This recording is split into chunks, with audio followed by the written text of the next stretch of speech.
Hello friends, welcome to CS Center. We are going to discuss the statistics part with current affairs. अब आप कहेंगे कि क्या है इस समय करंट अफेयर्स में। देखिए हम काफ़ी दिन से जो कि ये का न्यूज काफ़ी इम्पोर्टेंट है इंडियन ज्योग्राफी और इंडिया के कॉन्टेक्स्ट में, तो हम उस टॉपिक को जो कि आज कवर करेंगे।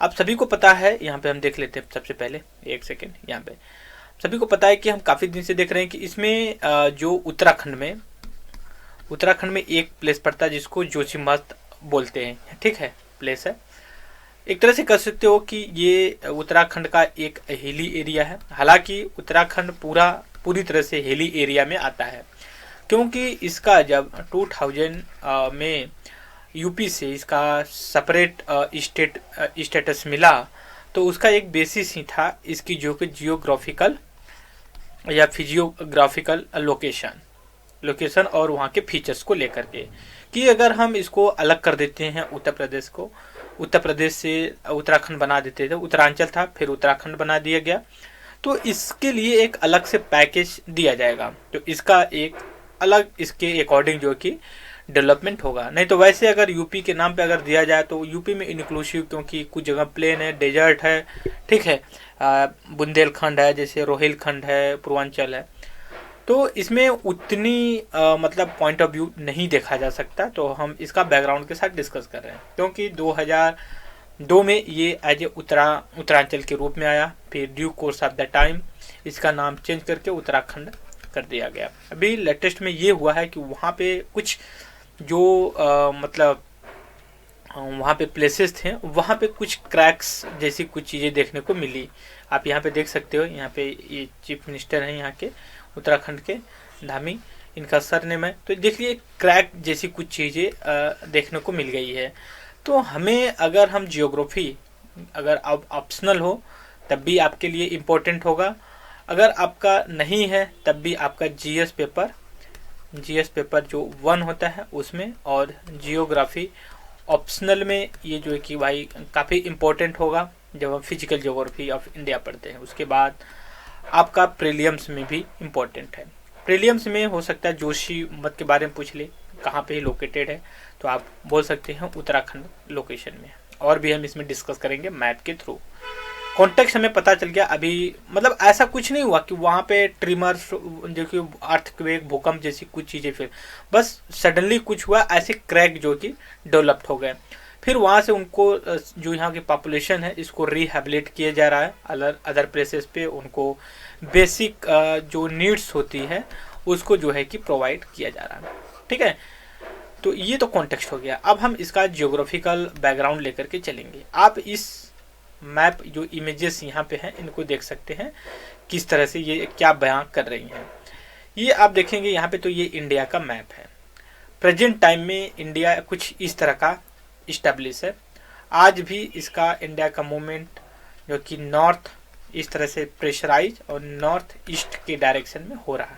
ठीक है, दूसरी चीज़ें अगर हम इसको लें, इसका लोकेशन, जैसे मान लें कि जो ये वाला लोकेशन दिखा रहा है आपका, एक सेकेंड, ये वाला लोकेशन, ठीक है, ये आप समझ सकते हो कि 10 मिलियन ईयर पहले का है।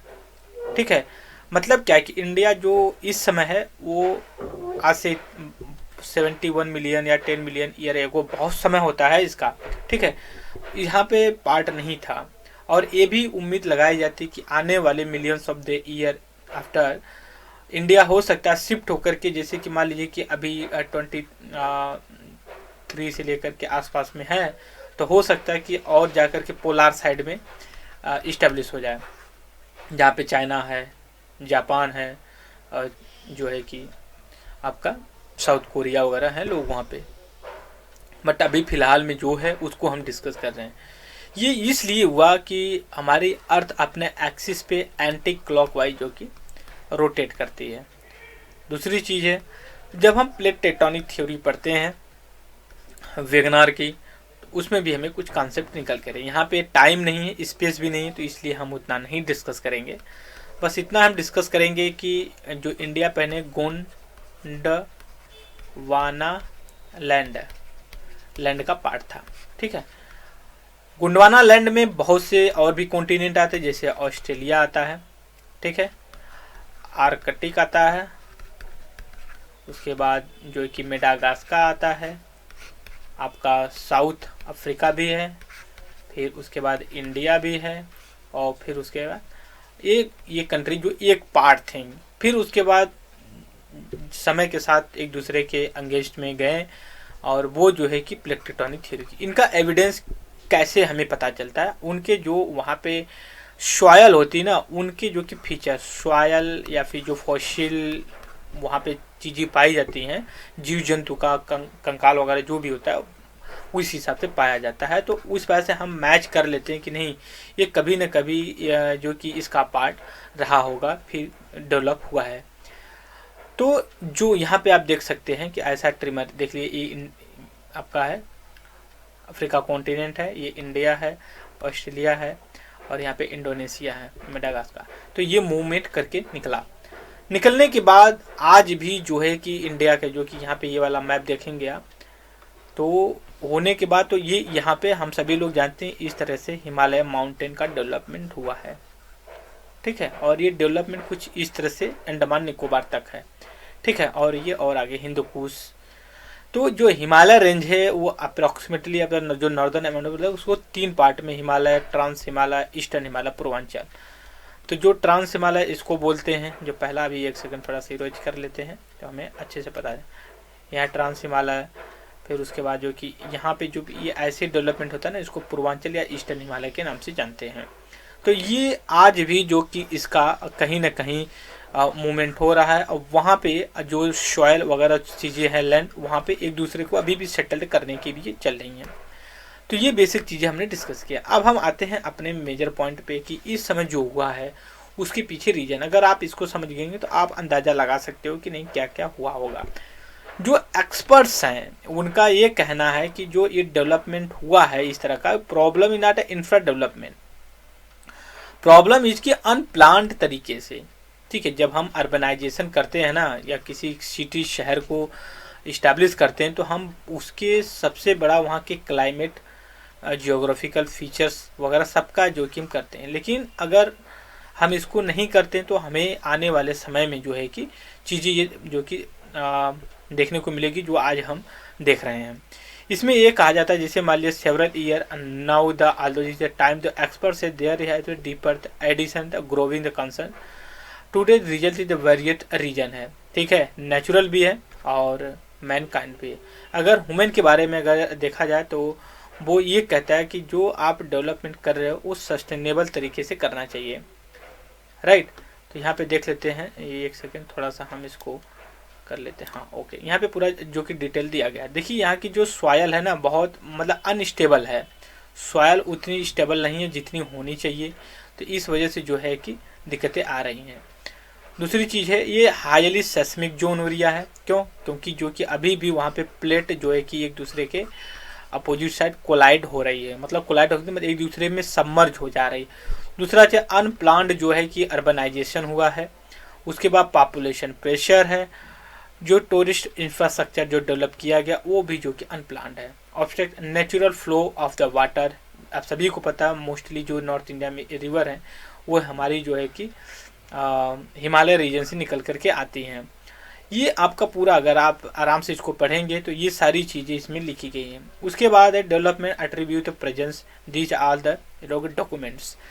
उसके बाद ये भी कहा जाता है कि कहीं ना कहीं जो डेवलपमेंट हुआ उसके कॉन्टेक्स्ट में कई कमेटी का भी जो कि रिकमेंडेशन आया, उन्होंने कहा, बट उतना लोग मतलब जैसे एग्जांपल के लिए MC मिश्रा, यहाँ पे देख सकते हो आप, MC Mishra committee report highlighted the dangerous of unplanned development in this area, identify the natural vulnerability. सारी चीज़ें हुई उसके बावजूद भी जो वहाँ पे डेवलपमेंट हुआ वहाँ के अकॉर्डिंग नहीं हो पाया। दूसरी चीज़, बहुत से ऐसे आप सभी को 2013 में जो कि केदारनाथ का जो फ्लड आया था वो भी बहुत डिजास्टर था।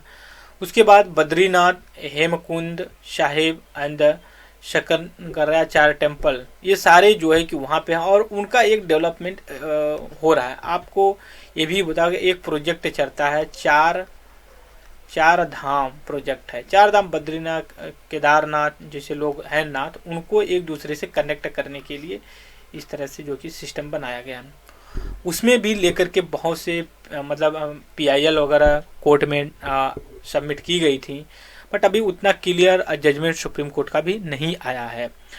और जो हम जोशीमादा की मेन प्रॉब्लम की बात करते हैं, उनमें देखिए कई रीजन रहे। पहली बात, जो सॉयल है बहुत ही मतलब स्टेबल नहीं है, ठीक है।